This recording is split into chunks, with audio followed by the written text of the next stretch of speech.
정부 기관에서 나오는 얘기와 또 주요 이슈를 모아서 배경을 들여다보고 생생한 뒷이야기도 들여다보는 세종청사 코너입니다. 권준수 기자 나와 있습니다.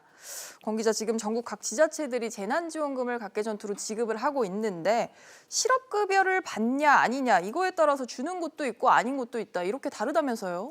네, 지자체별로 예산 상황이나 자체적인 판단 기준에 따라 달라진 것인데요. 예를 들어 강원도는 이번 코로나19 사태로 일자리를 잃은 실업급여 대상자에게 재난지원금을 우선 지급합니다. 그런데 서울시와 대구시는 실업급여 대상자가 오히려 재난지원금 대상에서 제외됐는데요. 서울시 관계자에 따르면 재난지원금 예산이 한계도 있고 실업급여 대상자는 정부로부터 이미 지원을 받고 있다고 판단해서 제외했다고 했습니다. 이를 두고 고용노동부의 지급 기준을 통일시켜달라는 민원이 제기됐는데 네. 이를 두고 고용부는 지자체 스스로 상황에 맞게 판단하는 것이라서 통일된 기준을 제시하기는 좀 어렵다는 입장입니다. 권 기자 얘기 따르면 지역 어디에 사느냐에 따라 기준이 달라지는 거니까 확실히 형평성 문제가 좀 있을 것도 같은데 네.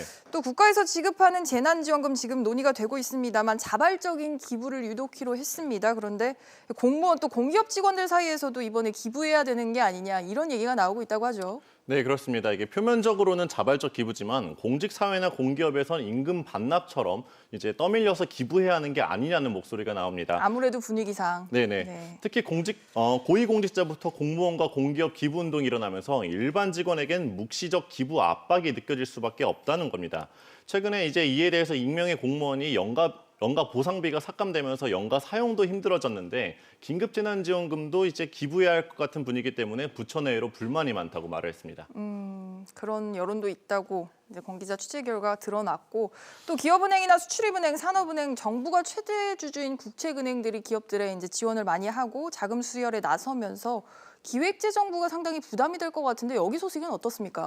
네, 대표적인 곳이 기업은행인데요. 이제 기업은행이 이사회를 열어 최근에 최대 주주인 기획재정부를 대상으로 총 6,765억 원의 제3차 배정 유상증자를 결의했습니다. 이번엔 규모가 워낙 커서 국민 부담이 우려된다는 목소리가 나오는데요. 일각에서는 해외에서의 자금 조달 등의 노력을 하지 않은 채 정부에게 손을 벌리는 것이 과연 타당하냐는 말이 나오고 있습니다. 이런 가운데 기업은행 주가는 연일 약세를 면치 못하고 있습니다. 연초만 해도 주당 11,550원이던 주가가 현재 7,600원 선으로 33% 넘게 하락한 상황입니다. 비단 기업은행뿐만 아니라 산업은행과 수출입은행도 이제 그 대규모 증자를 추진하고 있어서 이래저래 정부의 부담이 만만치 않을 것으로 보입니다. 네, 한 주간 세종청사의 소식들 한번 짚어봤습니다. 권 기자 잘 들었습니다.